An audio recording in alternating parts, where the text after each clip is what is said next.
Thank you for joining, and we will begin in just a moment. We're going to let everybody join and get on their platforms.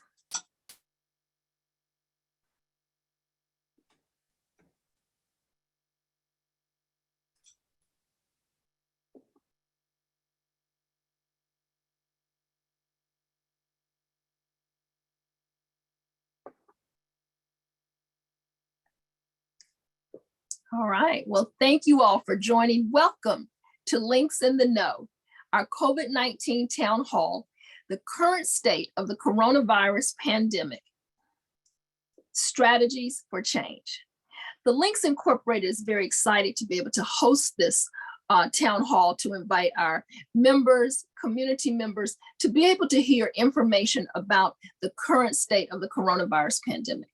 We've been living in this for 2 years, and just when we think things are getting better, it's not. And so what do we do? Who do we listen to? Who are our trusted voices? What is the state of the coronavirus pandemic? Well, we have a fantastic lineup tonight to really talk to you about what we should be doing to protect ourselves, what we should be expecting down the road, and what we should be understanding right here, right now about this virus. I'm very excited to be able to start off with our first panel, with our first guest speaker, Dr. Cameron Webb, MD, JD, who is the Senior Policy Advisor for Equality in the White House COVID-19 response team. Welcome, Dr. Webb. Let me give you a little bit of information about him. As I said, he currently serves as Senior Policy Advisor for Equity on the White House COVID-19 response team. Previously, Dr. Webb was an assistant professor of medicine and public health sciences and director of health policy and equity at the University of Virginia School of Medicine.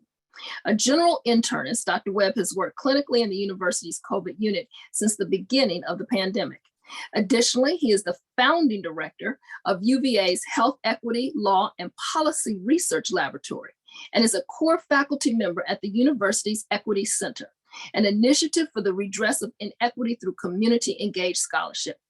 Prior to joining the faculty at UVA, Dr. Webb spent a year as a 2016 White House Fellow in the Obama-Biden administration's Office of Cabinet Affairs, where he served on My Brother's Keepers Task Force and the White House Healthcare Team. Born and raised in Virginia, Dr. Webb received his BA from the University of Virginia, his MD from Wake Forest School of Medicine, and his JD from Loyola University Chicago School of Law. Welcome, Dr. Webb. Thanks so much for having me, Dr. Jeffries Leonard, and it's great to be with you all this evening. And I've been asked to provide a little bit of a background in terms of the current state of the pandemic here, and particularly with the focus on Black America, because as we know, and I've heard Dr. Tuckson say before, when America gets a cold, Black America catches the flu, right? This is a real concerning dynamic that we've had since the earliest days of the pandemic. And what I want to do is provide you with a little bit of a statistical update on where things are at this stage, 2 years since the first cases that we had back in January of 2020. And now, what are the prospects for making our way through? Of course, as a member of the White House COVID-19 response team, there's a lot that we've been doing. We say all the time, President Biden and Vice President Harris really did center this response on equity. Rather than focusing on kind of the whole, we said, who are the communities who are too often left behind? And what are the challenges that they face? And how can we start each response, each aspect of our response with them in mind? And so as I walk through a couple of data points, I'll provide some narrative about how things have been going. I'm going to share my screen now for just a second. And we're going to be looking specifically at something called the COVID data tracker. That's the website that you see me on. So this is a CDC website, and it's one that's available for the public to take a look at. And on the screen, you should see COVID-19 weekly cases per 100,000 population by race and ethnicity. This goes back to March of 2020 through today. And a couple of things should stand out to you. You see on the graph here, it actually has each race or ethnicity broken out. And as you follow over time, you see the number of cases that we had at different points in the pandemic. This is the first real surge that we had over that summer of 2020 when cases really started to spike, and you saw the cases were much higher in the Latino community, and several times higher than other groups. I'll fast forward to January of 2021, This is when the Biden administration first came in, and this was in the midst of what we call the alpha surge, when we started naming variants in that way. Originally called the UK variant or B.1.1.7, but this was that alpha surge, and you see the number of cases per 100,000 population. You see their highest, that greenish line is the Latino community, and then second is American Indian Alaska Native. And you see just significant number of cases. Now I'll point out that while we're looking at cases, understand that people only get diagnosed with COVID-19 if they can test. And so one of the big challenges we saw coming in was that Black communities were often under tested. That was one of the challenges we were facing. So we'll never really know exactly how many cases there were by demographic. We've done a lot to make tests more widely available, and we'll see that manifest later on. Now I'm going to fast forward through 2021, and we get to last summer. This is July, August of 2021. This is the Delta surge. So when the Delta variant really came along right after 4th of July, and we thought things were looking better, and we saw it turn around. Really hit the American Indian Alaska Native community the hardest, but you see also Black community increased cases. That's the second highest rate that we saw there. And that was a moment that really motivated, and I think with some of your leadership, certainly the leadership of the Black Coalition Against COVID as well, we saw a lot of conversations in community to overcome some of the challenges of vaccine confidence that we had early on. This was the moment when a lot of people made that decision to get vaccinated, July, August of 2021. And we saw the numbers really surge in the Black community. We got through that spike. You see the numbers start to come back down. And you see, if you look at this spike here, and I'm just going to zoom out for a second, it is dramatically different, this most recent spike. That highest spike that you see here, this is the Omicron surge. And so I want to put that in context for people. This is unlike anything we have seen in this pandemic, just the sheer volume of cases that we're seeing. It dwarfs this alpha surge. It dwarfs this Delta surge. This is Omicron, right? And in the context of that, look how high the case rate is. You have nearly 1,000 cases per 100,000 population in the Black community. That is a tremendous number of weekly cases in the Black community. And just to zoom in a little bit, this is just looking from July until present. This is what that surge looks like. You see the Black community, this orange line went from lower levels in November into December, and it just took off with that surge of Omicron.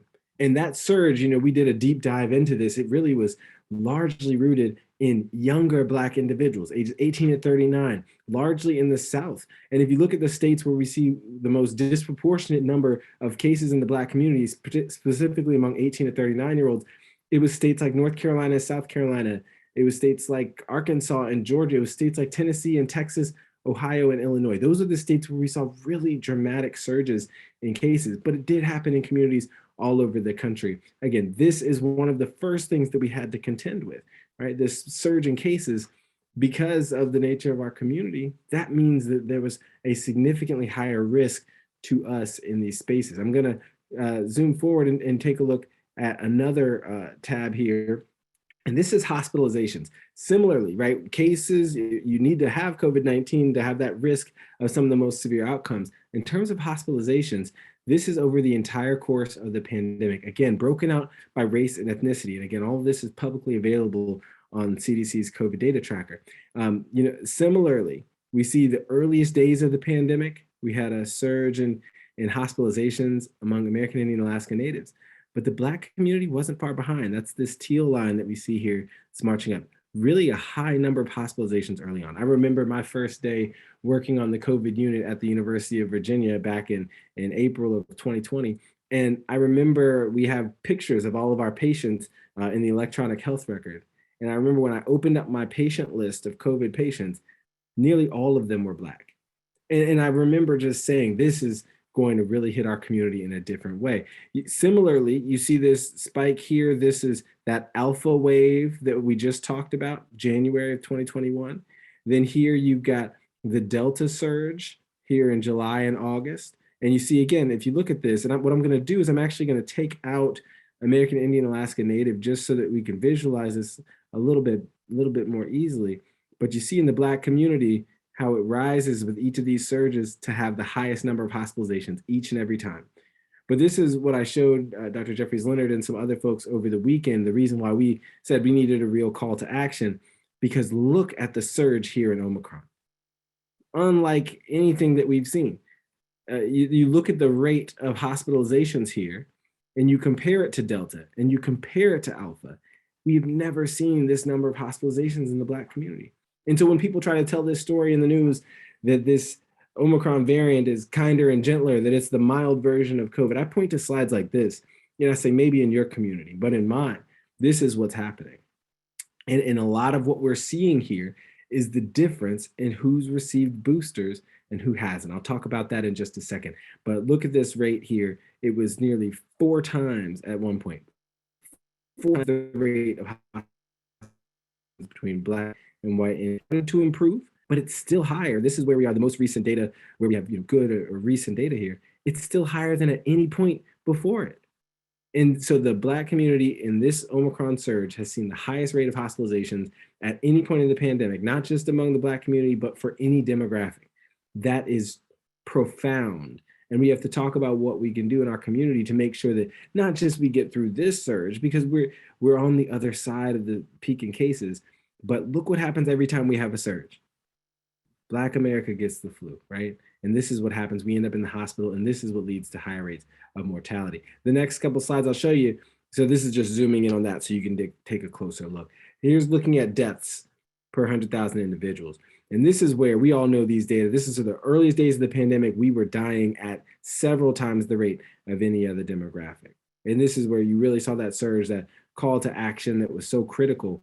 But we actually, and I'm going to zoom in a little bit, because deaths improved because of the impact of our vaccines. That's why in this most recent spike, you didn't see deaths rise the way they did in earlier surges. But when I zoom in, this is just since July of this year, the Black community, this again isn't this, it's this orange line. We saw the surge with Delta, right?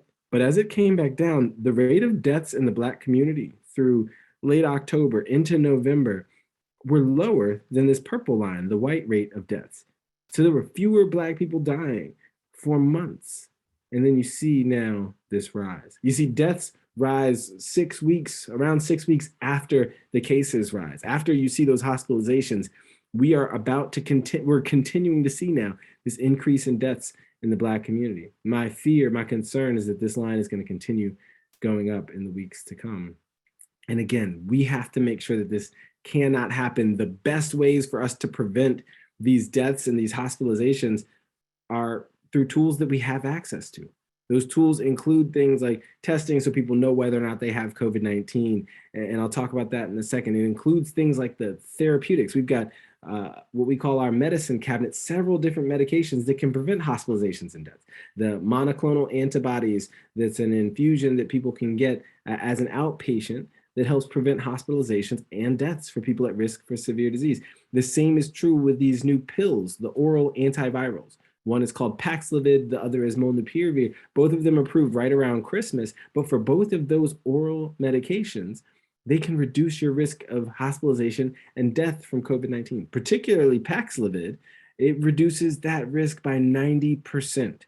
And we need to make sure that that access is in our communities. And we've fought to make sure that we are sending a large number of those, or the largest number we can, to communities of color. Still really limited supply as of right now, because the manufacturer is just ramping up. And so we're going to see in March and April the amount of doses of those pills increase. But we should all be talking in our communities so that people know if they have COVID-19, if they're diagnosed and they're at risk for severe disease because they have diabetes or high blood pressure or heart disease or obesity or asthma, that they know they should talk to their doctor today about getting one of those pills. That's what we need to be talking about in our communities. So yes, testing, yes, therapeutics, but the last two things I'll add are vaccines. And if you look at vaccination status by race and ethnicity among adults, this is your work, right? The rate of vaccines among white adults, 84.5%, at least one dose. Black adults, 83.8%. Latino adults, 86.1%. Now, the first thing you should notice is that I didn't say 80% for white adults, 40% for Black adults. But yet every time I do an interview on television, folks will say, Black people aren't getting vaccinated, why not? Right? That is a false narrative. That is not true. You see, because since the summer of last year, as we say, we got us. We went out into community, from community, talking about the importance, and people responded and got vaccinated. And we got so many people to get those first and second shots. That saved hundreds of thousands of lives over the last several months. And that's critical, right? So take that and mark it as a success, the equitable vaccination rate in that primary series. Nobody would have thought that was possible, but it was possible because it was led by community. And then I'm going to show you this slide. This is boosters among folks who are eligible. And you see the rate of boosters in the Black community so far, 45.1%, 10 full percentage points behind white non-Hispanic individuals. Right? It's even lower among Latino individuals. We've got work to do, but this is what's going to explain that difference between hospitalizations and between deaths. And so, you know, as I close, because I have just a minute or two, I just want to say, this is how we know what we need to do. You can't treat what you can't see. Data is critical for us. When we came into this administration in January of 2021, we only had data on every other shot that was administered in terms of the race or ethnicity. And we said, that's not okay. We need to know who is getting these shots. And today, nearly 75% of those shots being administered, we know the race and ethnicity. That is a big increase across all states. There were states not reporting any race and ethnicity data. We've gotten them to report those data because it's going to be critical for our work going forward in ensuring equity. But as we march forward, we need to use the tools like this COVID data tracker to keep tabs on how things are going, not just nationally, but in all of our states. Because even though I can describe a national experience to you, I can tell you there are significant differences if you look within certain states. And so that's where we have so much work to do. We need to talk to the youngest Black adults, those 18 to 39-year-olds, folks who were saying they were done with COVID, they weren't getting boosted, they were going to go out and just see what happens because supposedly Omicron is less risk. But I've just shown you the risk. I've shown you the hospitalizations. I've shown you the deaths. And if young Black America is getting COVID, that means they're bringing it home to our babies. That means they're bringing it home to grandparents. That means they're bringing it home to our community. That means that the essential workers that we are taking a hit. We're losing opportunities. And that's where we have so much more to do. So with that, I just want to thank you all for letting me join you this evening, talk a little bit about the data. Data is a starting point for this conversation, but there's much more to do. And so thanks so much for having me, and y'all take care. Thank you, Dr. Webb. We appreciate you setting the stage and you laying the foundation for the rest of the conversations that we're going to have. We will commit to ensuring that the link to the data tracker, the COVID data tracker, is in our next. We have a phenomenal COVID-19 National Task Force. They send out messages every week, and we'll make sure that this is in their next message. So thank you. We have a lot to do. We're glad to see that we've made some success. We've all been working very hard, and we will keep working. Thank you for joining us tonight. Thank you for having me. Y'all take care. All right. So that was very enlightening. And Dr. Webb said a couple of things that I think are very important, but one of them that he said is that one of the tools we have is vaccination. And I'm so excited to bring to the virtual stage our area leaders to talk a little bit about that. So I'm pleased to introduce our Eastern Area Director, Dr. Shawana Tucker-Sims. I'm just going to say one thing. We all know who our area directors are. They are phenomenal. In her professional life, she is the Chief Talent Officer for the Connecticut State Department of Education. And we know that she serves her second full-time job as the Eastern Area Director. Welcome, Dr. Shawana Tucker-Sims. From the Southern area, we have our Southern Area Director, Sylvia Carter-Perry. We know that her second full-time job is being the Southern Area Director, but she is a second-generation publisher, and the newspaper was founded by Florida's first founding female publisher, Rita J. Perry, and she was a pioneer, and now our Southern Area Director runs the Jacksonville Free Press. Welcome, Southern Area Director, Sylvia Perry. I'm pleased to bring to our virtual stage our Central Area Director, Monica Boone Allen. Monica is Central Area Director. Allen is Of course, her full-time job is Central Area Director, but professionally, she has enjoyed a 25-plus year career in corporate healthcare as a leader, manager, trainer, and entrepreneur as a sales agent for the Xerox Corporation. Thank you for joining us, Central Area Director, Monica Boone Allen. And last but certainly not least, our Western Area Director, Lorna C. Hankins, fulfilling her second full-time job, but in her professional life, she is the Executive Director of the National Kidney Foundation serving Texas. So welcome, Western Area Director, Lorna Hankins. So thank you. We had a lot of information from Dr. Webb, but I think that one of the things, as he said, was the tools that we have, we need to use them. And one of the tools he talked about was vaccinations and boosters. And so I know that our members in our community want to know, why did you all decide to get vaccinated? Let's start with the East. Dr. Tucker Sims. Yes, Madam President. I chose to get vaccinated, one, to protect my own health so that I would not get COVID, number one, also to protect my loved ones and my family that I'm coming in contact with on a daily basis.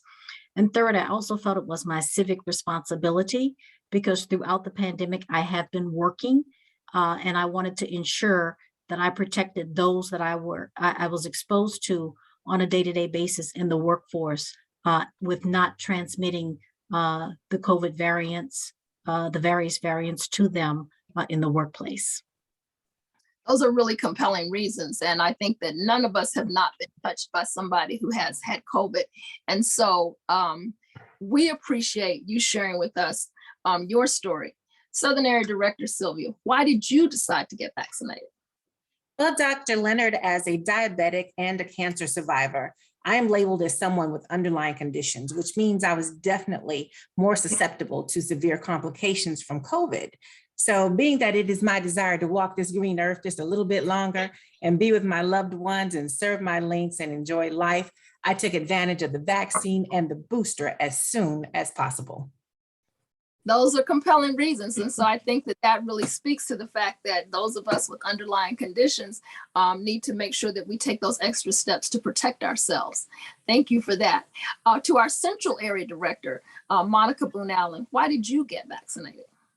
Thank you again, Dr. Leonard, for this wonderful conversation. You know, my story started off a little bit different. I was not one of the early persons who ran to get a vaccine.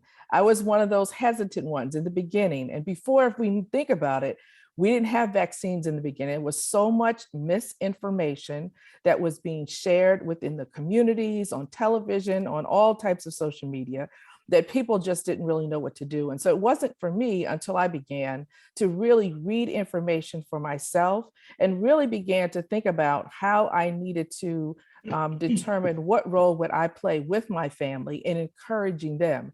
And so I took on that assignment kind of as a role model, if you would, and began educating my family members. I have parents that are aging. We had a 90th birthday party for my dad that was coming up in June. And so it was important for everybody in the family, little ones, young ones, everyone that could, to get vaccinated. And so I did get vaccinated because of that. And went quickly to follow up with the booster once that was available as well. But I was not an early advocate. I was not an early person, but I was one of those that eventually became convinced that it was more important, not only to me and my family, but really, as Dr. Tucker Sims mentioned earlier, really important to the community and mankind, that we were taking a stab for everyone, not just ourselves. Thank you for sharing that, because I know that there are many who were in your situation. I know that all of us talk to people early on, and not even early on, still now, about, you know, their hesitancy. You know, that's why we're doing these things, because of vaccine hesitancy and to get the right information out. So I'm so very glad that you educated yourself and that you became that role model and got vaccinated. So thank you for that. To our Western Area Director, Lorna C. Hankins. Lorna, thank you for joining us. Why did you get vaccinated? Well, thank you, Madam President. For me, as a healthcare professional, working every day in the kidney space, protecting and educating individuals, families, and communities that largely look like us, it was very empowering for me to know that by being vaccinated and boosted, that I was not only helping to stop the spread of the virus amongst my friends and my family, but also protecting others who are impacted by kidney disease, who are already medically vulnerable and whose quality of life very much so depends on my action or inaction.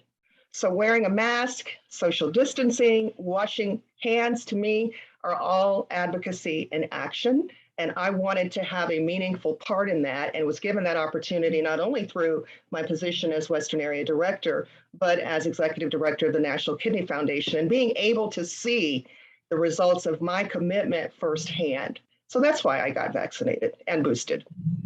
Thank you. You know, remind us that many of us amongst us cannot get vaccinated because of health conditions. And so it is incumbent upon us to, those of us who can get vaccinated, to do so that we can protect them. So thank you for sharing your reasons. Now I'm going to ask our area directors to give us a charge. What do you want to leave your areas, our organizations, and our communities with as we continue to have these conversations about COVID-19, Omicron, and its spread? Madam Eastern Area Director. I would say that education is key for people understanding and knowing that currently COVID is here and it's going to be here for a while. And we've spent time last year really trying to convince and talk to people about the booster, why you need to be vaccinated, why you need the booster. And I think now we're transitioning to a mode where it's how do you live with COVID and take the necessary safety protocols. And for example, I am in a state where 77% of our citizens have received one vaccination, and 77% are fully vaccinated, 93% have received one vaccination, and we're a state where the governor has proposed that our mask mandate be dropped in 2 weeks. So we do have concerns, especially among our younger population of students that will be going home to parents and grandparents that may have underlying conditions. So it's again re-emphasizing the safety protocols that need to be in place to protect yourself, even if you are vaccinated. Thank you. That fear is real, and we appreciate that charge. Madam Southern Area Director, what do you want to leave us with? Well, our charge to the area has been to do all you can, especially through our chapters, to spread the message about the impact of being vaccinated and mitigating the spread of COVID. And thanks to our partnership with Morehouse, Morehouse College of Medicine, Kellogg, and Humana, we launched the Mask to Protect campaign. And through this, we've enabled each of our chapters to have a $5,000 grant to address COVID in their respective communities. And through this, we are masking to protect, we're doing vaccines. We're even down to providing a $25 gift card for people to get vaccinated. And it's working. One by one, if you save one life, it's like saving 100, especially with the way that the virus spreads. So we're fighting, and you would be proud. From 6 to 96, we're leaving no one behind as we try to work towards herd community. I am very proud. And, like you said, one by one, we just take it one by one. So thank you for those things that you're doing in the Southern area to ensure, because you heard Dr. Webb say that we're seeing these cases rise in many of our Southern states. And so that is so very critical. So thank you for that charge, and thank you for what you're doing. To our Central Area Director, what do you want to leave us with? I would say 3 things when I think about this. And first and foremost, again, is just start with the security of your family and the network around you. If they have not been vaccinated, if they have not been boosted, really try to secure that network. And then secondly, recognize that this is a process. We've got to meet people where they are. People get busy, they get in a difficult space where they don't have time or don't make time to go back and get the booster. So we need to meet them where they are and understand what challenges they may be having. And I would say too, to tell your story, continue. I share my story regularly about what my apprehensions were. Some people are fearful that the booster, when's the next booster going to be? How many boosters are we going to need to take? And so it's important that we really try to follow the science and your instinct in making sure that you are continuing to follow the protocols. And lastly, I would just say that, and Dr. Tucker Sims mentioned this, in Illinois, we have a similar situation. In 2 weeks, February the 28th, our governor just announced that they are going to remove the mandatory mask mandate. And I would say to anyone that is listening, follow your instinct. Do not quickly revert back to where you may have been before without a mask. Stay vigilant and make sure that that mask is still secure, and make sure you're distanced, make sure you're washing your hands, and just make sure you're still observing the necessary protocols. Don't just come and just take everything off and think we're back to where we are, but make your own decision for your family and those that you love. Thank you so much. I think those are some excellent points that you made, and I absolutely appreciate meeting people where they are and understanding that there's still hesitancy, and couple that on top of many states are getting ready to drop their mask mandates. That's why we are, as an organization, are so fortunate to have our task force, because if they are truly following the science and guiding us in the right way. So thank you for reminding us of that, Madam Central Area Director.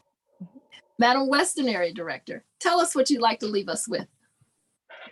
Well, Madam President, I have always believed in the power of advocacy at the grassroots level. So for me, a call to action to the Western area and the organization would be very simple. Let's wash our hands of COVID-19. So I would challenge our 3,300 members and others around the organization to take the hesitancy, the opposition, the resistance to vaccination in our communities, take that on, head on, through open, candid conversation. So the things that we need to do is listen to the reasons. This is not very different from what others have said tonight, but I think it's important that we listen to the reasons for the reluctance and do what we're doing tonight. Share why you are vaccinated. We have the privilege of being influencers in our community. So every opportunity that we have to have those discussions, I think we need to take advantage of. We also need to acknowledge people's concerns. Each person is different. We all know that, and brings unique experiences to making decisions for themselves and their families. I also think we need to normalize the vaccine and discuss the long history of vaccine development in this country and talk about how far safety testing and science have actually progressed. And finally, I think it's very important that we as advocates, as drivers of these initiatives, understand that this may require multiple conversations. It's not going to happen overnight, but we can't stop advocating for a healthier future. So push wearing a mask, wear your mask, right? Stress the continued importance of social distancing, model that behavior. And finally, wash your hands so that we can all eventually wash our hands of COVID-19 forever. So that would be my position on that. Thank you so much for that. I think that those tips are very important, because I know we all want to be able to wash our hands of COVID-19, but it's just going to take us time to get there. And I think that, as you said, we have to stay the course so that we can get to the end game. So thank you all. I want to bring back our phenomenal area directors and thank them for spending some time with us and sharing their stories tonight and providing that charge to our areas, our organization as a whole, and our communities. Ladies, thank you so much for joining. Thank you for all you're doing to get this information out to the areas, to the members, to the communities, because the boots on the ground, that's the only way we're going to get this done. And thank you all for leading by example. You're welcome. Thank you. So now we have a panel, a town hall conversation with 3 experts who have been working on the front lines of COVID-19. I'm very pleased to bring to the virtual stage Dr. Melissa Clarke, Dr. and Link Valerie Montgomery Rice, and Dr. Reed Tuckson. I'm going to tell you a little bit about them. as we bring them to the stage. Dr. Melissa Clarke is a seasoned emergency medicine physician and pioneering leader in population health for Fortune 500 companies, academia, and hospitals. She is passionate about empowering individuals to be their own best health advocates. She has been a leading voice regarding health equity for vulnerable populations.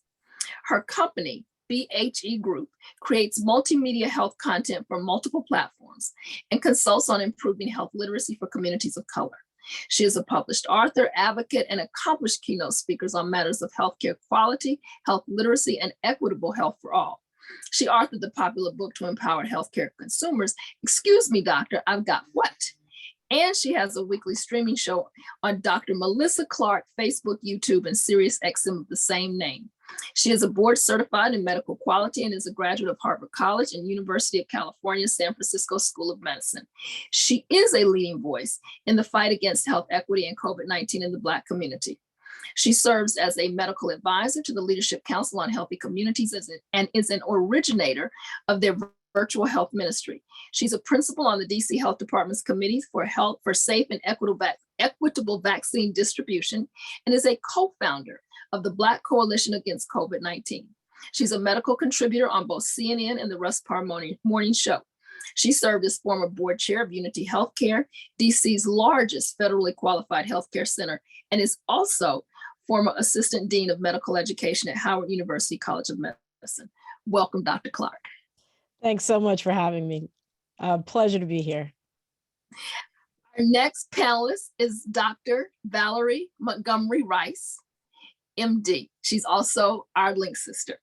She provides a valuable combination of experience at the highest levels of patient care and medical research, as well as organizational management and public health policy.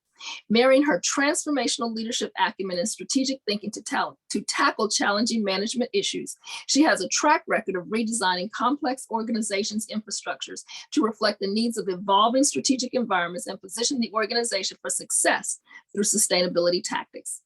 The sixth president of Morehouse School of Medicine and the first woman to lead the freestanding medical institution, Dr. Montgomery Rice serves as both the president and the CEO. A renowned infertility specialist and researcher, she most recently served as dean and executive vice president of Morehouse School of Medicine, where she has served since 2011. Prior to joining Morehouse School of Medicine, Dr. Montgomery Rice held faculty positions and leadership roles at various health centers, including academic health centers. Most notably, she was the founding director for the Center of Women's Health Research at Meharry Medical College, one of the nation's first research centers devoted to studying diseases that disproportionately impact women of color. Now, Dr. Montgomery Rice's bio is very, very long, but what we do know is that Dr. Montgomery Rice is a Georgia native. She holds a bachelor's degree in chemistry from the Georgia Institute of Technology, a medical degree from Harvard Medical School, an honorary degree from the University of Massachusetts Medical School, and a Doctor of Humane Letters honorary degree from Rush University. All that she's done, her awards, her accolades, reflect her lifetime commitment to education service and the advancement of health equity. She completed her residency in obstetrics and gynecology at Emory University School of Medicine and her fellowship in reproductive endocrinology and infertility at Hutzel Hospital. Dr. Montgomery Rice is married to fellow Georgia Institute of Technology alumnus Melvin Rice, and they have two children, Jane and Melvin III. Welcome, welcome, welcome, Dr. Montgomery Rice. So nice to be here. Thank you. And our next panelist is Dr. Reed V. Tuckson.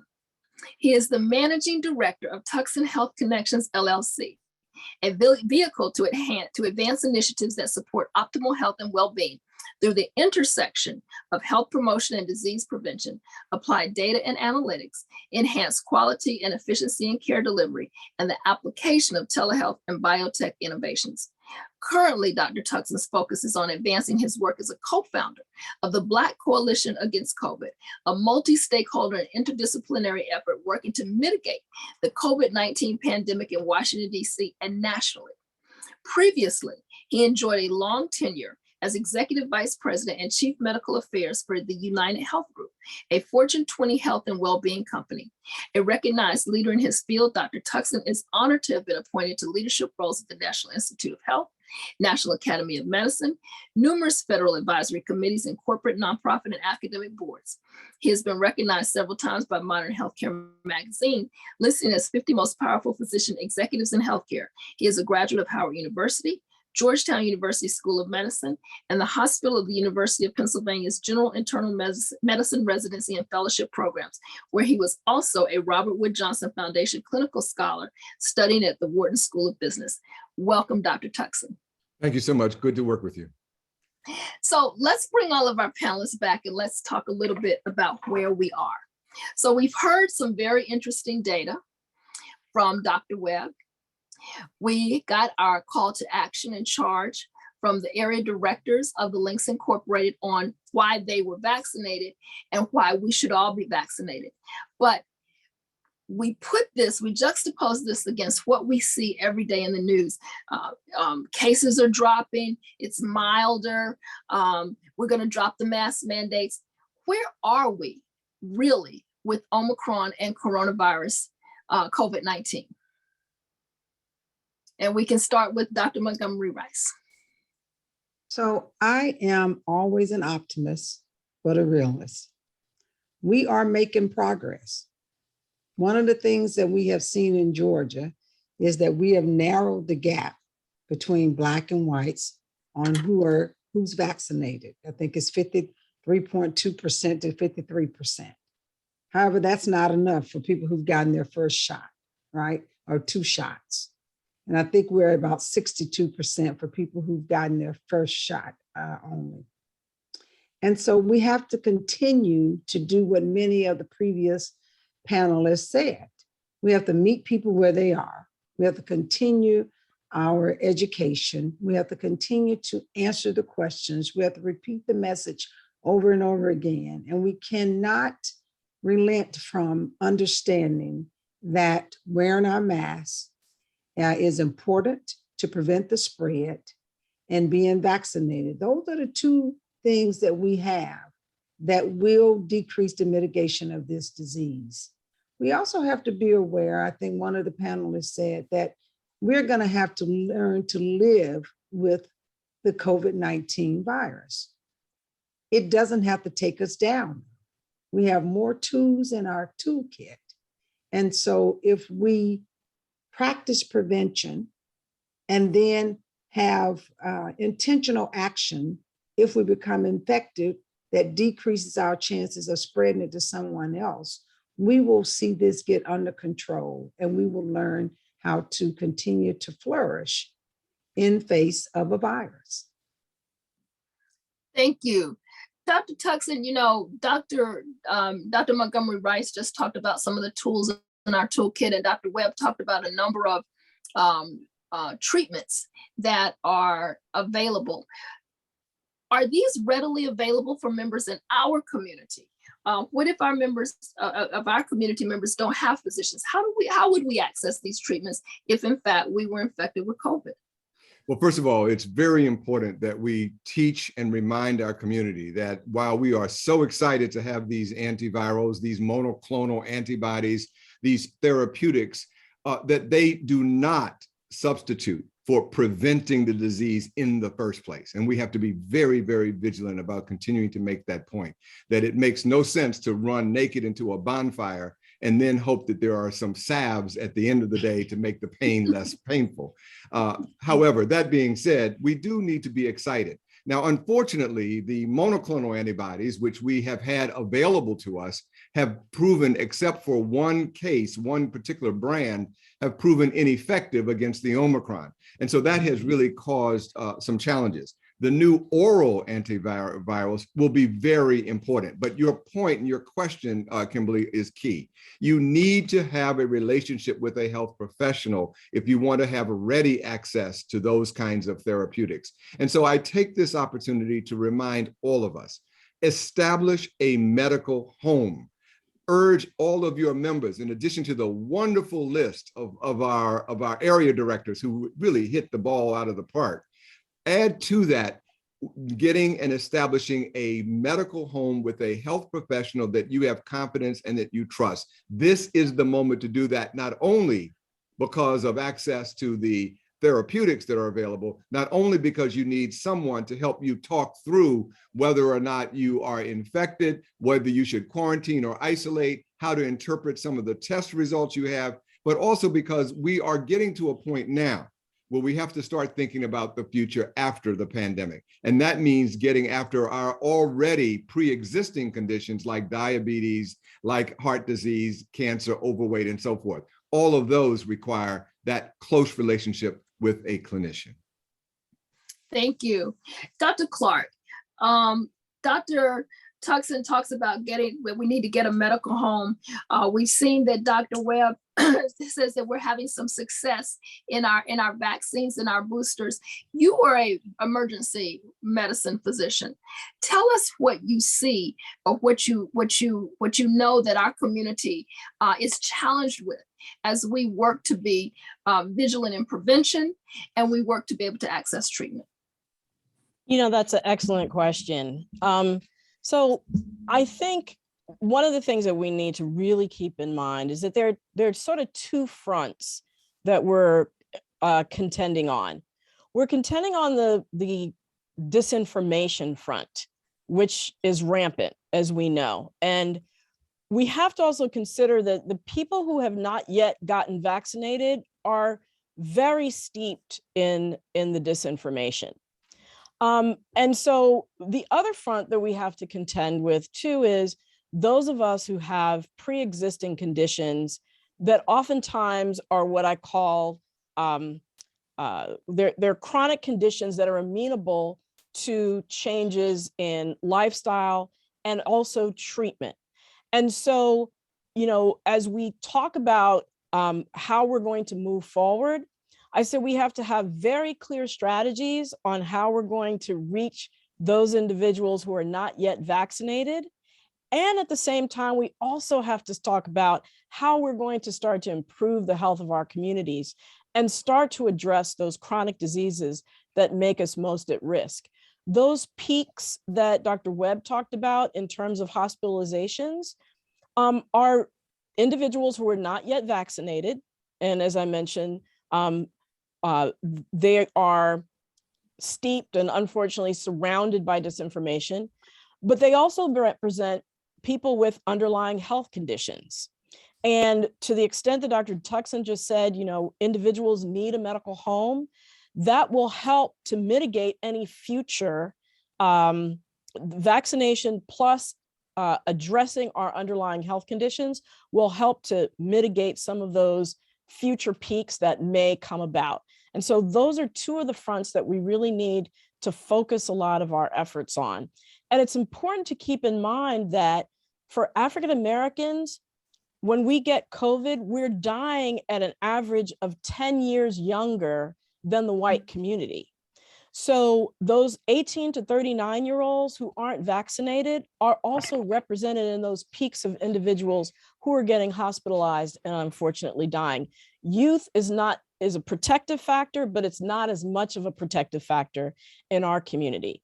And then we also saw that as African Americans were getting hospitalized, we're getting COVID at the same rate as whites, but we're getting hospitalized 2.5 times more, and we're dying 1.7 times more.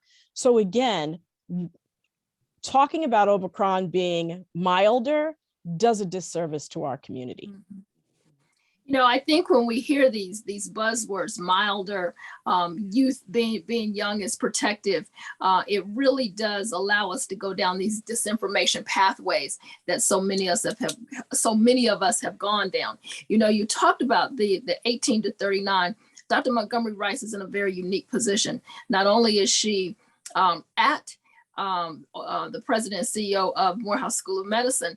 It's an HBCU and it's tied to the AU campus. And so she has the opportunity to see students in the medical school, but also in the undergraduate space. How are we doing? How are we doing with young people?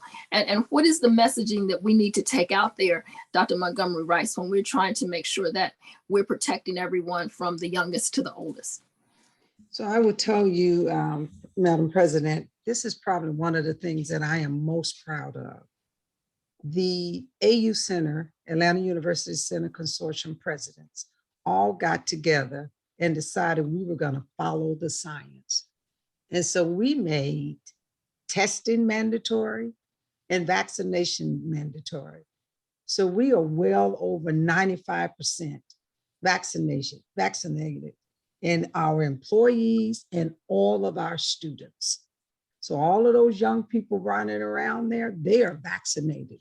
And many of them, as of March 1st, must be boosted. And we delayed the start, the undergraduate schools delayed the start of coming back to campus in January so that we could send everybody home tests and to ensure that we gave them time to do those tests so that we came back into a safe environment. We test every 7 to 10, everybody every 7 to 10 days. And we have units set up for people to quarantine and isolate. We have done this right by doing it collaboratively and following the science and using one voice. And that was that we were going to follow the science. So we're doing extremely well. We feel very confident that our students are in a safe environment. And we have access to testing through a partnership with Thermo Fisher. Morehouse School of Medicine does testing for the undergraduate students in the AU Center and about 6 other HBCUs and our students. And that's PCR testing that we can do on them weekly. And we have full access to the vaccines and boosters. So we are doing extremely well. That is so heartening to hear, because I think that the fact that you talked about the presidents of the AU Center in one voice, one message, there's no misunderstanding that. No misunderstanding. No misunderstanding. And it's not only keeping the students safe, it's keeping those that they engage with, because students come home. Students home, students go places, and you all are not only making sure they're safe, but you're making sure the community's safe. So I asked Dr. Tuckson, we're very fortunate sitting here in DC because we get, the district residents are able to get free test kits, PCRs and rapid tests because of our mayor. But how important is it for the broader community to test? And what is that simple message we need to put out there to make sure that they're hearing us? The two messages are, first and foremost, get access to the free tests. They are being mailed to your homes. They're being mailed for free to multi-generational homes. They are being made available to our community-based centers, but they're also being mailed to community-based and faith-based organizations. And so it is easy, or should be easy. There's been great sensitivity also to using community-based health navigators to assist our people in being able to use the test. Use them when you have been told that you have been exposed to someone who has tested positive. You want to know whether or not that exposure has been meaningful to you. You want to use these tests when you are feeling symptoms so that you will know whether your symptoms are from COVID or from something else. You want to use these tests when you're planning to go and be around your family members for family indoor gatherings, particularly those family members who are older. And during Christmas time, we brought many of our family together in Washington to be with my 96-year-old grandmother. Everyone was required to do their home test the morning of the event. Unfortunately, we found that my daughter-in-law tested positive and she was then disinvited from the event. That probably helped to perhaps save my mother's life. And so these are the ways in which you use these tests. They are eminently available. And by the way, if you have health insurance, which 66% of the African-American does, has commercial insurance, those tests are made free. Every month you can get tests from your insurer that will pay for those. So it is an essential part of the armamentarium. We must use them. Thank you. Thank you for that. So Dr. Clarke, we've talked about testing, we've talked about the importance of testing, we've talked about talking in one voice and one message. What else do we need to add to this arsenal in terms of making sure that we are doing the right thing to prevent and that we're doing the right thing to keep everyone safe? The other question I want to ask you, are there new symptoms that we need to look, it seemed like every day there was a new symptom coming out that we needed to start to watch. And Omicron had its own different set of symptoms. What do we need to look for in terms of symptomatology at this time? So just to add to the discussion in terms of the arsenal, I just want to put a little commercial out there for masks, because we have COVID fatigue, and we're talking about the mask mandates dropping, and we know that community spread nationwide is still high. It's red, right? Red alert still, which is the highest level. And so one thing that has come out recently about masks, remember when they used to say, I wear a mask for you and you wear a mask for me? Actually now is I wear a mask for me, because it turns out that masks actually do prevent you from getting COVID.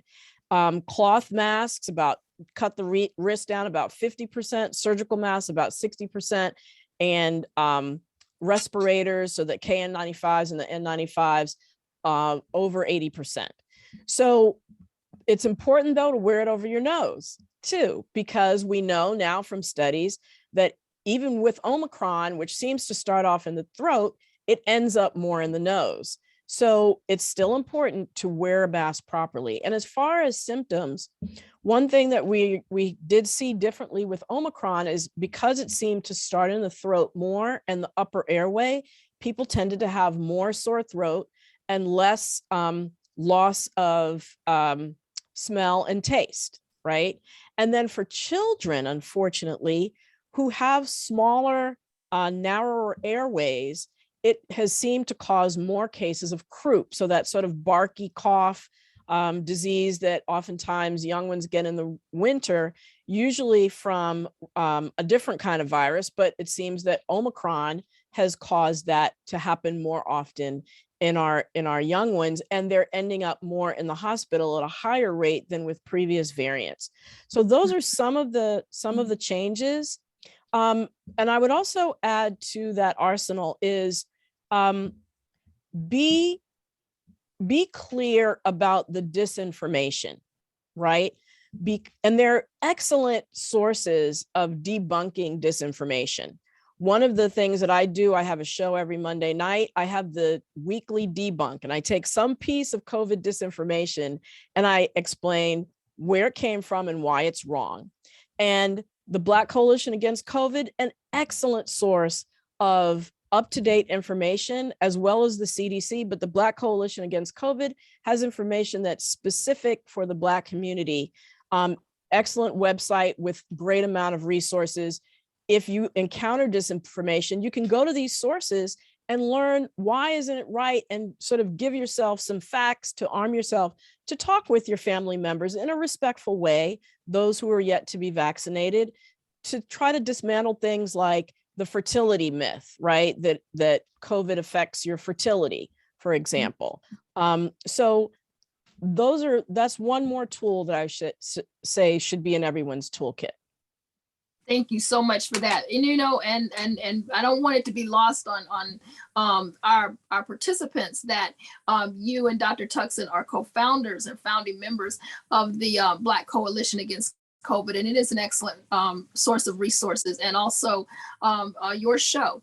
So before we go, and I want to thank you all for your time, Dr. Clarke, Dr. Montgomery Rice, and Dr. Tuckson, what do you want to leave us with as we get ready to continue to keep our armor on and go out and fight this fight against COVID-19? Thank you. I'll begin, and I will say that what I would really like to leave us with is, as women who have the responsibility of furthering this next generation, that there is no data that COVID-19 vaccines impact fertility. I am a reproductive endocrinologist and fertility specialist, and believe me, we have looked and tried to find if there was any data to support that would impact infertility, impact your fertility. The second thing that we know, though, is that pregnant women have a worse outcome with COVID if they are unvaccinated. They have a higher chance of being hospitalized, being on a ventilator, having a preterm birth. I cannot tell you the number of calls that I have gotten from people around the country telling me about their loved one who was pregnant, who did not get vaccinated, and who's in the hospital, intubated, and unfortunately, some of them have died. These vaccines can prevent hospitalization and death, and they can do so and should be used when you are pregnant. Now, having a physician to help talk you to this is very important, but the data is clear. We need our young ladies to be vaccinated, and if they are pregnant, they must be vaccinated. I would say, Madam President, that first of all, I want to acknowledge that Dr. Montgomery Rice and her 3 colleagues, the presidents of the other medical schools, African Americans, are also co-founders of the Black Coalition Against COVID, as is the president of the NMA and the National Black Nurses Association. So it's a big tent. Number 2, I want to be really also thankful to you publicly. Your leadership has been extraordinary, and we appreciate all the partnerships. Here's the most important thing I want to leave with. Number 1, it has to be a fight based in love. I have an undying love for Black people. I believe that Black lives matter, but if Black lives matter, they have to matter to us first. We are going to have to reach out and talk to all of our community with love, even those with whom we disagree, because this is what I'm most concerned about. We are going to need to start thinking now about going together with our fraternal and sorority organizations, our faith-based leaders, and our medical leaders, all coming together to start to address heart disease, cancer, overweight, diabetes, and so forth, all the other issues. We have to build upon our strengths and assets, as your 4 area directors just so eloquently did. Here are our capabilities. This is what we can do when we are intending to do it. We have to build on that. But what we also have to do is be very, very careful that we don't have any more of this otherness, me against thee, in our community. We're going to have to pull ourselves together to fight the big fights ahead. Let's use our intelligence to bring our community back together, even when we disagree with each other. Always eloquent. Thank you, Dr. Tuckson. Dr. Clarke. And I would just like to leave everybody with the fact, as I mentioned before, that we're fighting on 2 fronts. And one of the things that the pandemic has done has made us more aware of our own personal health and how important that is for us to focus on self-care. You know, mental health has been has taken an immense hit during this pandemic. And paradoxically, the things that really help mental health are the things that we're not able to do, the isolation, the inability to hug each other, etc. So we have to, and those things worsen chronic disease too. So we really have to focus on our own self-care. We have to, do all those things, getting enough sleep, enough water, eating nutritiously, moving, and managing stress in our lives to be able to improve our health. But I also too want to address a common piece of misinformation, which is that if I just build my immunity by, quote unquote, build my immunity by taking black seed oil, sea moss, vitamin D, vitamin C, that I don't need to get vaccinated. There are only 2 ways to prepare your body for fighting off the coronavirus. And that's there's only one way really, to build antibodies, right? To create antibodies. Those things, which may be great, don't create antibodies. Vaccination creates antibodies, or getting sick with COVID creates antibodies. The safest way to build your immunity is actually to get vaccinated, because that prepares your body to have antibodies at the ready when you do encounter COVID. So that twin front, taking care of your health, get vaccinated, and do all the other things that your wonderful area directors talked about. And I salute the links for this excellent forum and all the work that you've been doing. Thank you so much, Dr. Clarke. We hear you. We hear you. Get vaccinated, build your antibodies, and focus on your holistic health. Thank you so much. I want to thank this panel. I want to thank for this conversation about the COVID, the current state and strategies for change. And I want to thank you all for just allowing us to really hear not only your expertise, but what you think we need to be doing. So thank you for joining us tonight. Thank you. Thank you. Thank you. Now, before we end, I'm so very pleased to bring to the stage our Links Incorporated National COVID-19 Task Force.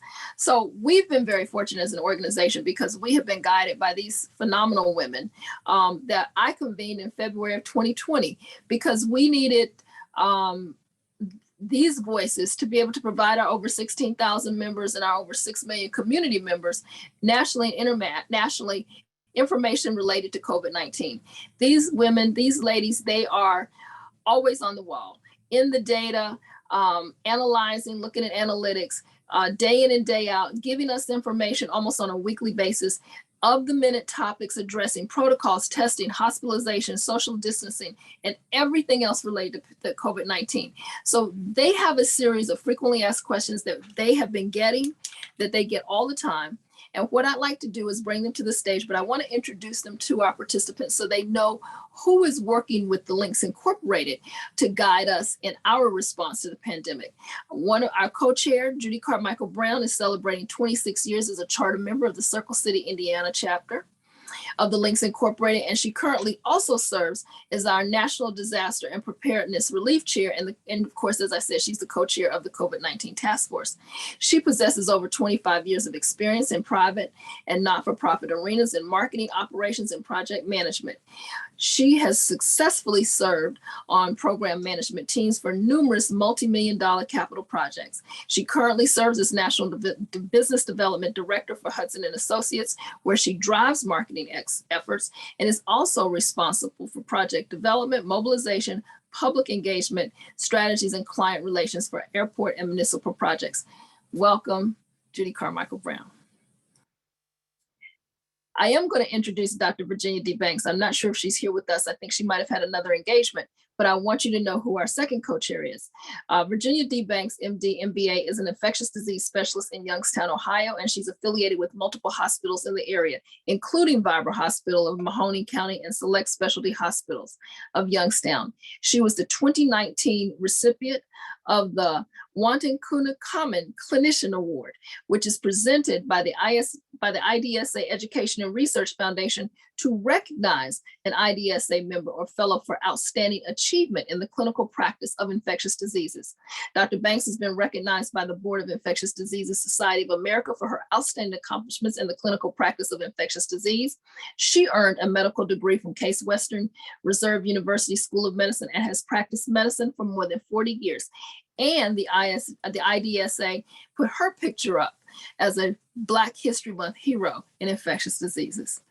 Dr. Regina Miltier-Rock, a fellow of the American Academy of Pediatrics, Dr. Regina Miltier has spent 3 decades as an academic pediatrician training pediatricians and medical students who now provide care for children all over the globe.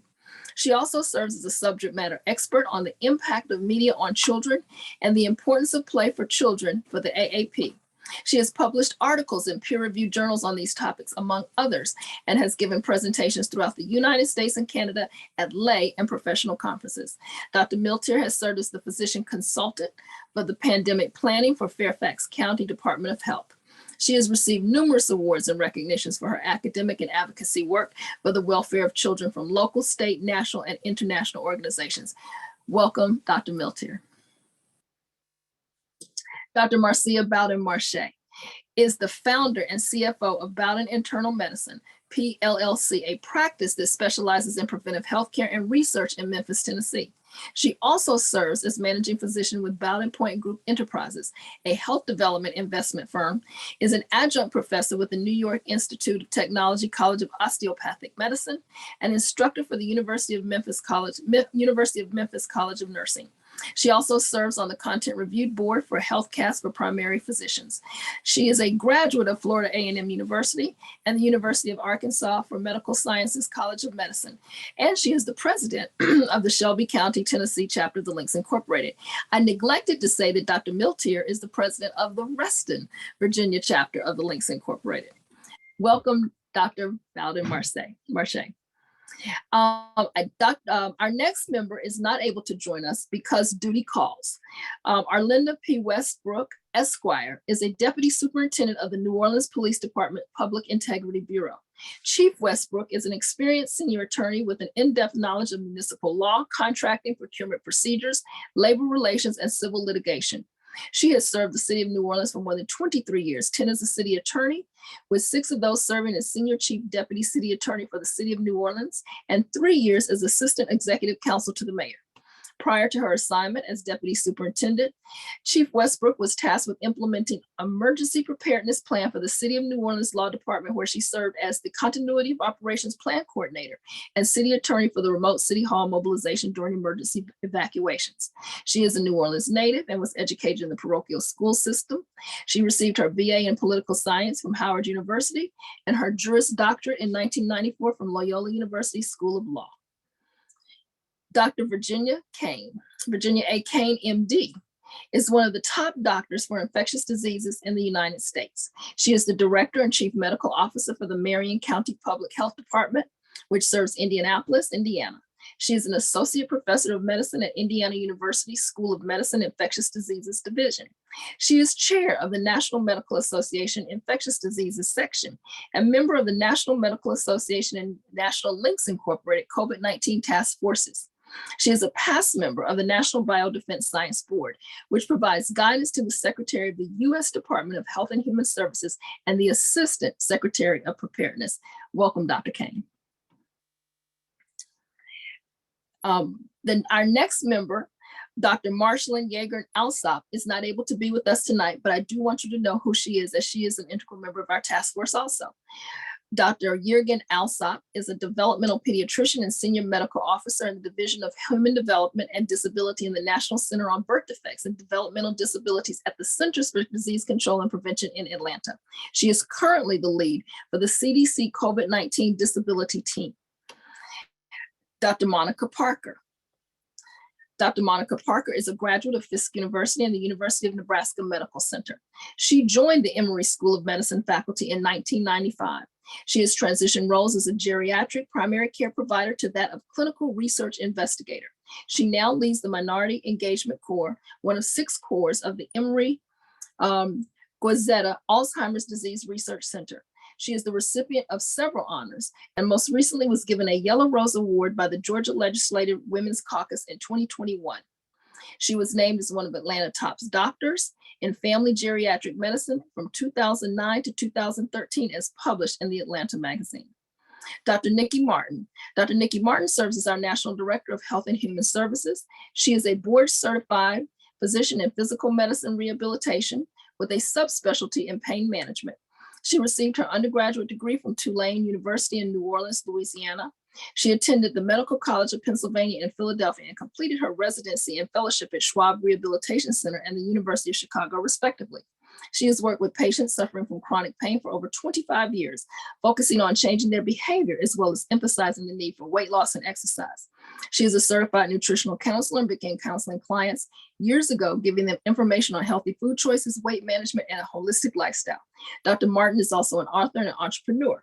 After the release of her book, Love What You Eat, Choosing Foods That Will Change Your Life, she expanded her counseling practice to include individuals, groups, and public speaking. She promotes sustainable health habits by encouraging clients to change one food at a time. Her website, mustlovefoods.com, helps clients keep up with the latest health information. She is a certified nutritional counselor through the Institute of Integrative Nutrition in New York City, New York. She is also certified in functional medicine and has started incorporating these concepts into her counseling. Ladies and gentlemen, this is our National COVID-19 Task Force. And what I want to do is bring them to the stage and start off and ask them, what are the questions that you are being asked most as it relates to COVID-19, vaccines, boosters, and prevention?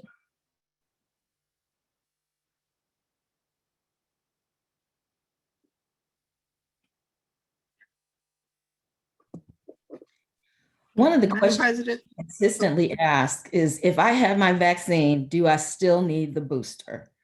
And the answer to that is absolutely. We are looking at the period of time with which you still have protection. We're seeing some waning in that over time, and the booster adds to your armamentarium of keeping you well. Thank you. What other questions are we being asked? Madam President, I get the question all the time regarding masks.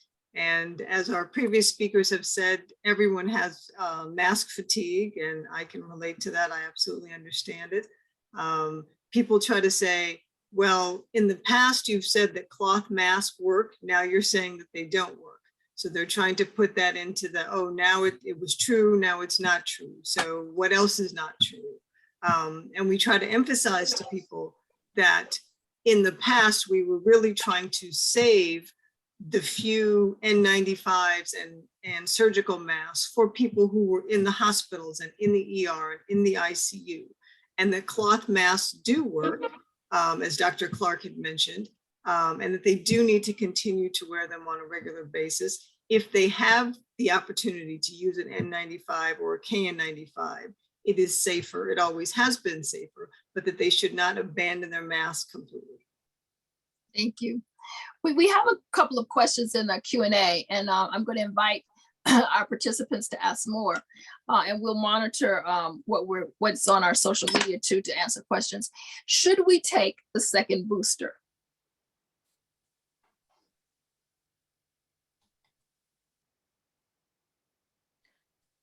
I'm not sure what they mean by that question, but we do know that based on this new Omicron variant, that the primary series of vaccines that we receive will wane after a certain length of time, primarily after 5 months. So it is recommended for everyone really to get a booster shot after your primary series of vaccines 5 months later. Okay. So that time frame has changed to 5 months later now. Yes. So what has happened now? You have to understand it's the difference between if you have a normal immune system versus your immunocompromised. So technically, if you have a normal immune system, you're recommended now to take Moderna or Pfizer. Those are 2 shots, where the Pfizer, you get 2 doses 21 days apart, and the Moderna, you get 2 doses 28 days apart. But what's happening now is we are finding with this new Omicron variant that 2 doses doesn't provide us adequate protection. So really you get an additional dose, a 3rd dose. We don't call it a booster in a sense, but a 3rd dose that is 28 days after 2 weeks after your 2nd dose, an additional dose, okay? And that's for the primary series if you are not immunocompromised. But if you are immunocompromised, at the start, we know that you can't mount the same antibody response as someone who has a normal immune system. So you automatically get 3 doses at the start as being part of your primary series because you're immunocompromised. And normally you get that 3rd dose 28 days after 2 weeks after your 2nd dose. And so if you're immunocompromised, you do get a booster shot, which is the 4th dose, or some people call it the 4th booster shot if they are moderately or severely immunocompromised. And by that, I mean, you're on active cancer treatment. You could be an advanced HIV patient or untreated HIV patient at a stage. You are a organ transplant patient, or you've got a primary immunodeficiency, or that you're on some high steroid treatment, over 20 milligrams of steroids a day, based on whatever underlying condition that you have. Okay. So we have another few questions in the chat, and then I'll go back to the questions that I know that you all are hearing. So one question is, if you have had Omicron, how long do you have strong antibodies? 30 days, 90 days? What are we seeing? Well, people seem to think that you probably have about 90 days antibody response from the Omicron, just from a natural COVID infection, okay? About 90 days. Okay. But remember now, this Omicron just popped up out of nowhere, like in December.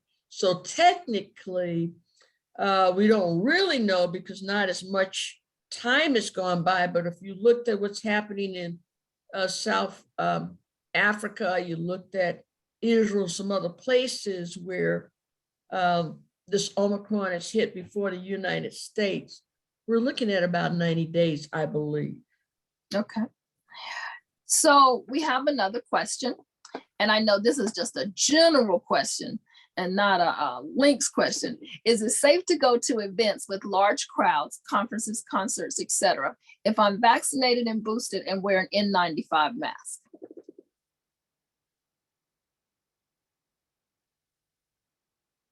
I'm gonna let my other experts answer that question. I think that people have to follow their own conscience in terms of going to large public events that don't have any additional COVID protocols. If they're not testing or requiring vaccination cards, I would be a little leery, just because of the numbers in our community are still very, very high in terms of transmissibility. So I would we look saw at the those types of protocols. hospitalization, we saw the data on death. Yes. So I Yeah. think that those things are very enlightening and in a way that we've not seen before.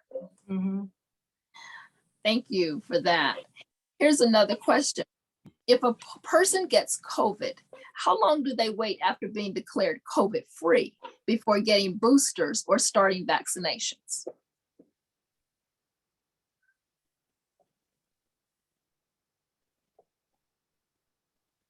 I believe they actually can, so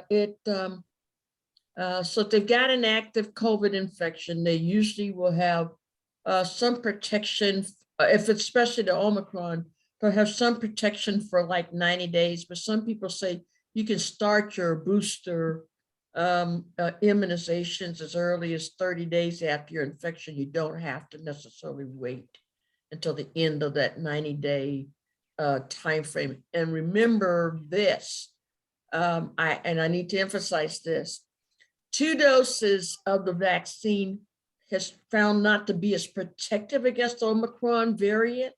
So you really need a total of 3 doses, appears to give you at least a 90% protection against hospitalization. So 2 days by itself is not enough. So if you've had a COVID infection, it'll give you immunity for about 90 days, but it doesn't hurt you to hurry up and get that booster to help boost your immune response.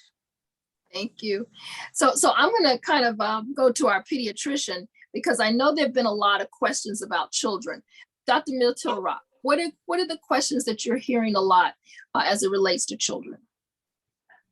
Thank you, Madam President. The main question is the vaccine safe for my child?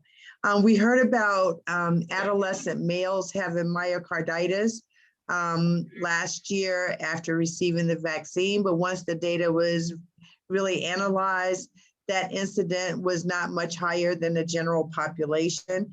And for those children who did have myocarditis or inflammation around their hearts, they fully recovered. You know, we don't know what the long-term effects of this disease will be because it hasn't been around that long. So that is the big question. And I'm so excited that within the next 2 to 3 weeks, we might have a vaccine that our little 6-month-old to 4-year-olds can get. And I can finally be around my 2-year-old granddaughter without being masked. She goes to daycare. Her daycare has closed on several occasions because of COVID cases in her class and in the school. So we really don't take any chances. So I will be so happy to be around her myself without my mask and without her mask. And at 2 years old, she's willing to wear it to be able to see Gigi. So I'm really excited about that. And that is the big question. Is the vaccine safe for children? And it is. Our children wouldn't be as healthy as they are had it not been for the immunization program that they started when they were born. And 2, 4, 6 months, parents brought children in, didn't hesitate, didn't ask questions, don't know what's being injected, but now they're really concerned. So just think about how safe the previous vaccines were, and we think the COVID vaccine is just as safe for children. Thank you. Said a word there. There's another question that's related. What information do you recommend for parents who have a newborn for traveling? Let's think about that and the immune system of newborn babies. Babies up until about 6 months of age depend on the antibodies that they get from their mothers. At 3 to 6 months, they start developing their own antibodies. So again, the first 3 months of life, you really don't want to travel anywhere. You don't even want to take your baby out to the grocery store before COVID until they start developing their own antibodies. So the parent has to make the decision, but we must know that they are dependent. And as mothers' antibodies start to decline, they begin to develop their own. So around 6 months, they can kind of fight for themselves. But up until then, they're really dependent on mom's antibodies. Thank you. So we have another question. Have you seen a higher number of people having heart-related problems since getting COVID, those who were never diagnosed prior?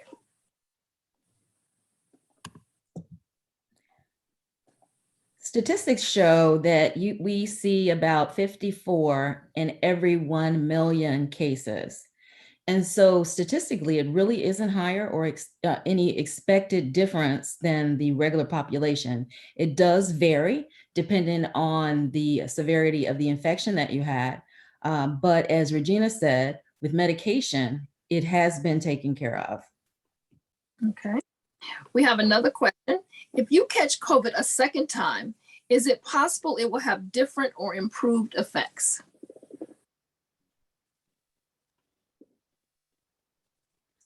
Are you going to be just as sick as you were? Or are you going to be less sick? Or is it going to be different the second time around? What are we seeing? Well, I think, yeah, sorry, keep going. No, go ahead, Virginia. I think it depends on the variant that you get, that you contract, whether it's a Delta virus, whether it's an Omicron. So I think it's what particular strain you get that will determine your level of severity of the COVID-19 infection. I also think it makes a difference of whether you're vaccinated or not, and the timing of your vaccination and your antibody level related to what can happen to you, plus any underlying medical conditions that can occur. So definitely the Omicron is way more contagious, 1.5 times as contagious as the Delta variant, but the Delta variant is associated with much more severe complications, but because you're having so many cases of Omicron, the outcome is practically the same.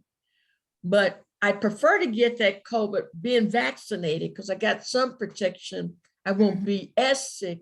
I'm less likely to be hospitalized, and I'm less likely to have to go into the critical care unit and be placed on a respirator. Okay. Thank you for that. All right, I'm going to try to pronounce this correctly.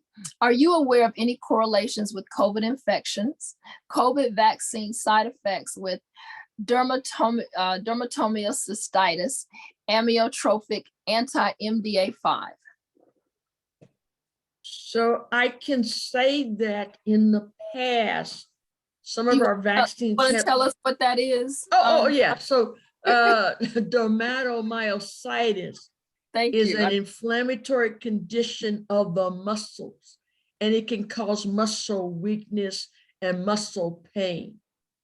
And it's a condition that people that can get that's not even related to it's a rheumatologic kind of condition that in that field, that disorder.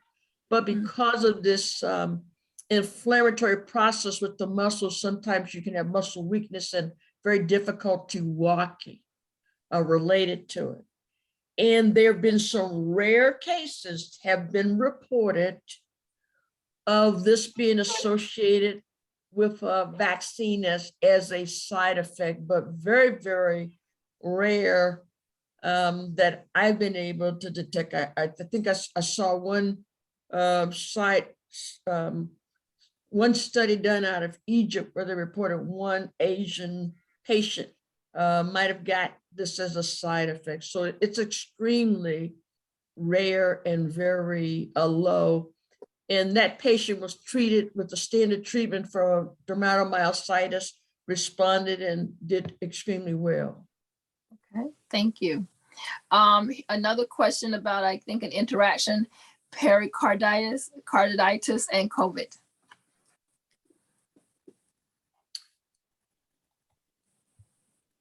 Well, again, we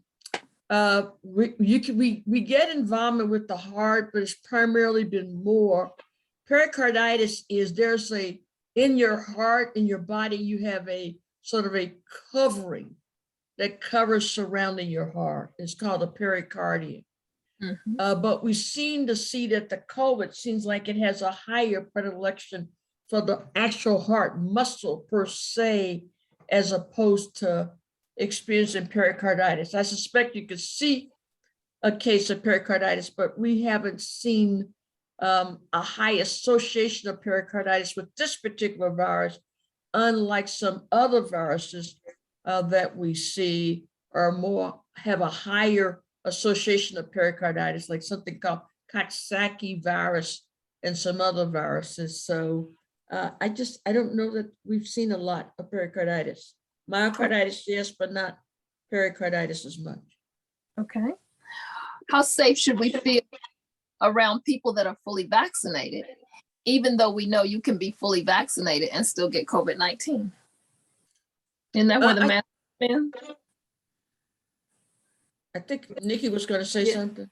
Okay. No, I was going to say that that's true. You still need to wear your mask and wash your hands and do your social distancing because they can be carriers. And like we've heard all evening and we've heard in the past, just because you're vaccinated does not mean you cannot catch COVID. Or you can be a carrier and be completely asymptomatic and you feel fine. And the next thing you know, your brother, friend, coworker has COVID. So you can feel safer versus a group of people who are completely unvaccinated, but you still need to take the same precautions and be very vigilant on a regular basis. Okay, let's see what the question is. I think we have a few more. Okay. I'm going from the bottom. Oh, there's some loving comments in there, so thank you for that. For children that are 11, when it comes to the booster third dose, should parents wait until the child turns 12 to get the adult version? Any real difference from the 5 to 11 approved dose? The 5 to 11 dose is less than a dose for adults. And the one that will come out very soon, the 6-month-old to the 4-year-old, will be even a much smaller amount of vaccine. No, I think your child will, you can speak to your pediatrician when the child turns 12. Patients might even be different then from what they are today. But at present time, the levels are not getting the boosters yet. The 12-year-olds are. So I would definitely speak to my child's pediatrician when he or she turns 12. Thank you. I think we have answered this, but I think it's important to continue to say it. Mask mandates are starting to be lifted across the nation. What are your thoughts on this change? Madam President, we are firm. Wear a mask, whether you're vaccinated or unvaxxed. We prefer you be vaxxed, but also wear that mask at all times. It is not safe to not go without one, especially in our communities. Our numbers are way too high of transmissibility, so we have to be vigilant and stay the course. Thank you. So I think you all have heard that. Our task force is saying whether the mandates are lifted or not, they really want we should be wearing the mask because we know that it stops COVID. What causes extreme fatigue after COVID? I think it's the body's response, the immune response fighting off the infection, the antibodies. And so it can result in you having fatigue, but also just the virus infection itself, the COVID-19 virus infection itself can really cause fatigue. But also understand that sometimes because of its involvement with the heart, what's the ability of the heart pumping out really well and getting oxygen out? A lot of times you have fatigue because your oxygenation levels are low and you feel very, very fatigued. So always, if you're very fatigued, think about COVID-19, but I also want you to think about a possible heart attack. If all of a sudden you have extreme fatigue, that's what my mother manifested when she had her silent heart attack and did not realize was her extreme fatigue all of a sudden. So be conscious of that as well. You know, that's really important that we've been so focused on COVID that we may miss other diseases that have similar symptomatology, or we just miss them altogether. So thank you for that. Does COVID-19 vaccines or contracting COVID negatively impact Graves', Hashimoto's, or thyroid diseases?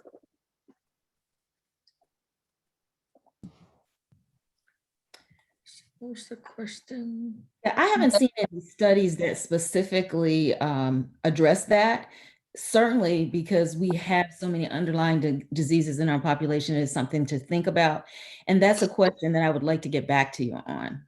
But I have not seen a new study in reference to Graves' disease and the vaccine. There's recent research about shingles being linked to COVID-19. Any comments from you all on that?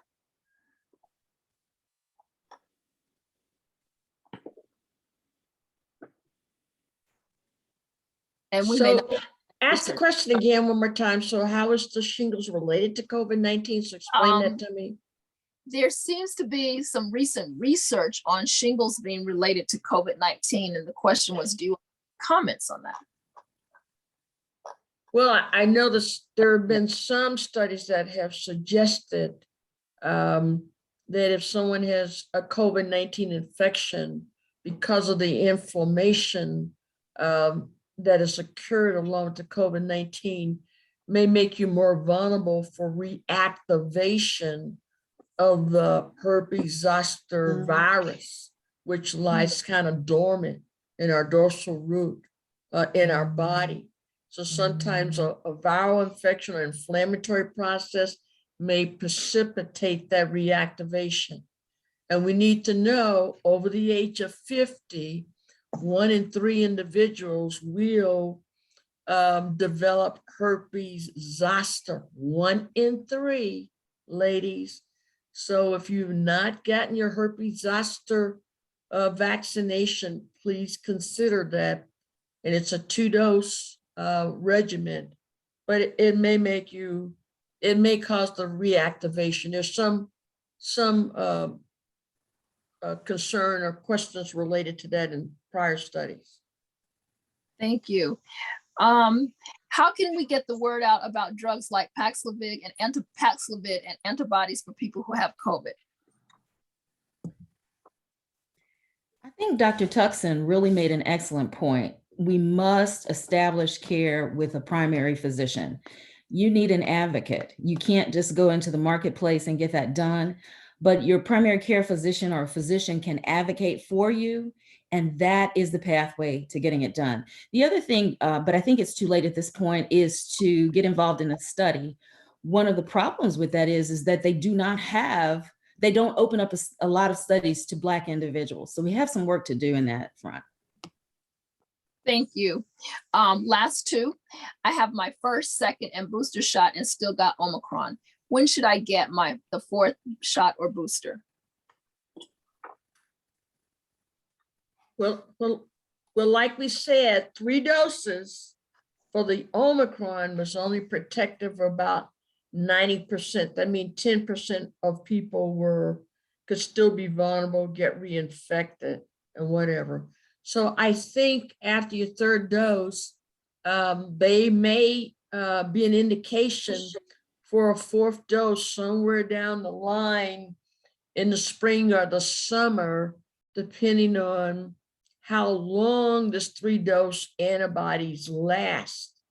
And so we haven't gone out far enough to know that related to the Omicron virus. And I think also it's going to depend on what does it look like this summer, you know, based on the number of cases that we're seeing. Right now, there are over 200,000 cases occurring in a day. January the 15th, we were seeing 800,000 cases a day. So just in 15 days, we've dropped from over 800,000 cases occurring a day down to about 200,000 cases a day. But our hospitalizations are still up pretty significant. And we have a number of these cases because it's so contagious. So a lot will depend on what our positivity rate will look like in this country and in your respective community, and how many cases a day are you seeing a day? And ladies, I don't think it's going to be safe until you're under 35 cases per day. And some people prefer it to be 25, no more than 25 cases a day in your community. And you have a positivity rate of less than 5% in your community. And that's the high numbers. I want to see it like 2 or 3% positivity rate for you to feel and be safe. Thank you. Now we've got 4 more questions, and I know it's 10:43, and this hardworking team's got to go because I know they got stuff they got to get back on the wall for us. So I'm going to go through these 4 questions very quickly, and Dr. Rice might want to jump in here. What is your directive for someone who had COVID, not vaccinated, and is now pregnant? Had COVID, not vaccinated, and is now pregnant. The vaccination is safe for pregnant women. We're seeing an astounding number of deaths. And I'll have to tell you a quick story. I have a patient, her daughter, 17-year-old pregnant, got COVID. She got COVID, went to a different hospital. Her daughter and her granddaughter died. She's on the ventilator. And then we had to tell her after she woke up what had happened. It is safe, it is recommended, and you should definitely do it. Okay, thank you. How does the virus mutate for Corona to Mu to Delta to Omicron, etc.? Well, it's mutating because you know, these are viruses and the bacteria, they develop, they undergo change and adapt for survival. And unless we have a certain level of immunity, meaning enough people vaccinated, they will continue to mutate and change. And this Omicron had at least 32 mutation changes on that virus. That's why it became so contagious. These viruses and bacteria learn to adapt. That's why we have resistant staph infections. Resistant staph means that bacterial mutated and changed. And so that's an environment that's going to continue for us. And I think until we can learn the science and respond appropriately as a community, we're going to be vulnerable to these changes. And this next variant already from the Omicron called the Staph variant, we don't know how dangerous it's going to be yet. You know, I think that those are the things, I mean, these are really great questions and answers, and I want to thank our task force. We're going to finish up these questions. We have one about, I'm immunocompromised and have been boosted. Is there a lab test to see if I have enough antibodies? When should I consider a test? So we don't have a national standardized lab that can tell you so much about your antibody levels and how protective that is. Academic institutions that are doing research in this areas, they have that capability. And then there are some national laboratories that, like LabCorp, that could do an antibody test, but we have not definitively decided what level that is of antibodies that would tell you you're protective or not. So I don't know, guys, jump in, help me out here. The question is though, just know from historical significance and what's happened in other places that over time, the antibodies do wane over time. And it looks like it's been going at about a 5-month sort of lag, unless you had Johnson & Johnson and their antibodies waned after 2 months, not 5 months like we saw with Pfizer and Moderna. We have a question from Facebook. Which individuals should ask for antiviral therapy if they become infected with COVID-19? Which individuals should ask for antiviral therapy if they become infected with COVID-19? So there's something called the monoclonal antibodies, in that they technically, these are the individuals who have a mild infection with COVID, but they are known to be high risk for progression to severe disease. And we measure something like their oxygenation level in terms of, if they have pneumonia, how well they are breathing. And normally for monoclonal antibodies, and we only have one that's now approved that will work against the Omicron, we say that you have to have at least a oxygenation level of 97% or higher. But we're giving you man-made monoclonal antibodies if you're unvaccinated, because you haven't had time.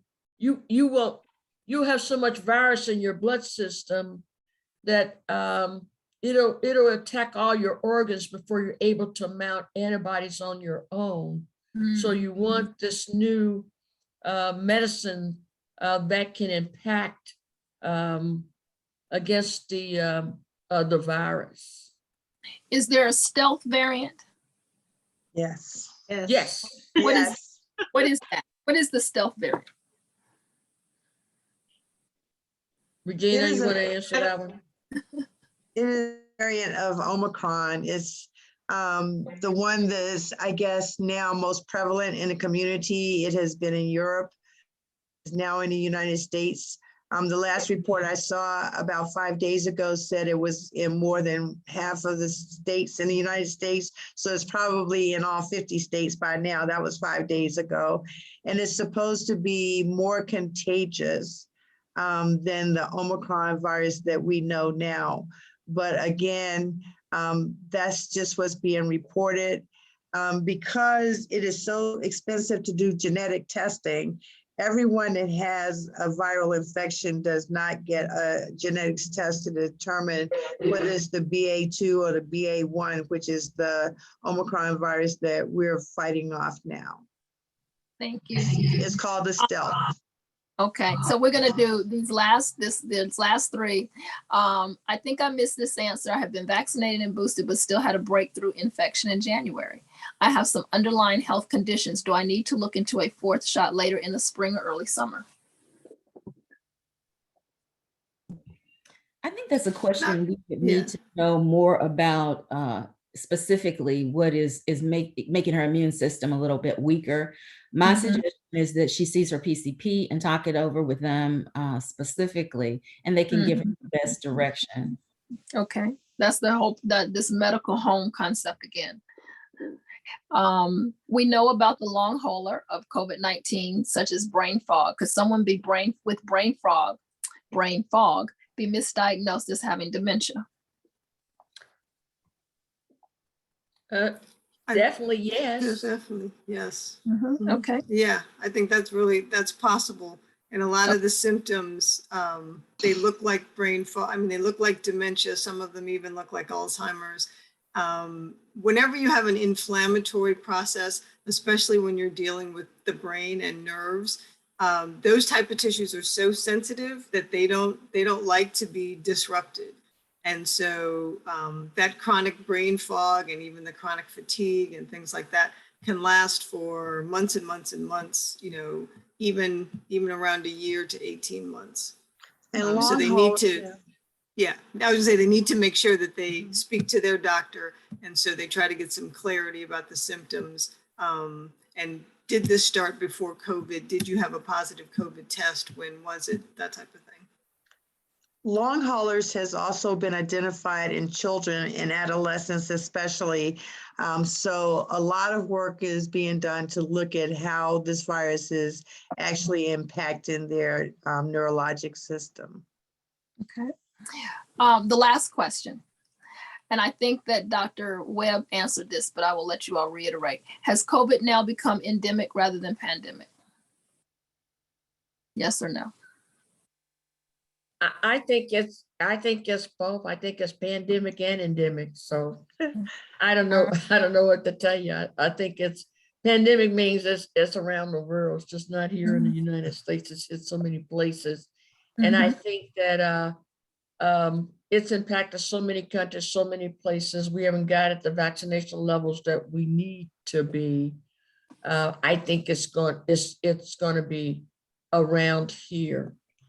And I do want to add one other thing. When I was talking about the treatments, antiviral treatments and what can be taken, there are 2 new drugs, one from Merck and one from Pfizer. These are pills that they can take that actually prevents, once they take these pills, it will prevent the replication of the COVID-19 virus inside a person's system. If they get COVID-19, they can take these pills early within usage within 48 hours to a couple of days once their infection is started, to prevent them from developing severe disease. I think Dr. Tuckson talked about it. He talked about it. And the Merck drug is 30% effective against preventing hospitalizations, but the Pfizer drug is 90% effective in preventing hospitalizations.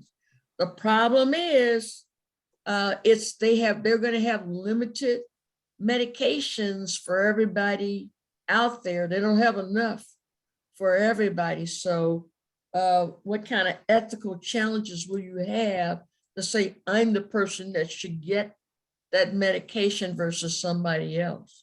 And I think for people of color, especially in the lower socioeconomic bracket, and definitely doesn't have a provider, it's going to be a huge issue. Thank to you get so their much. hands on the medicine.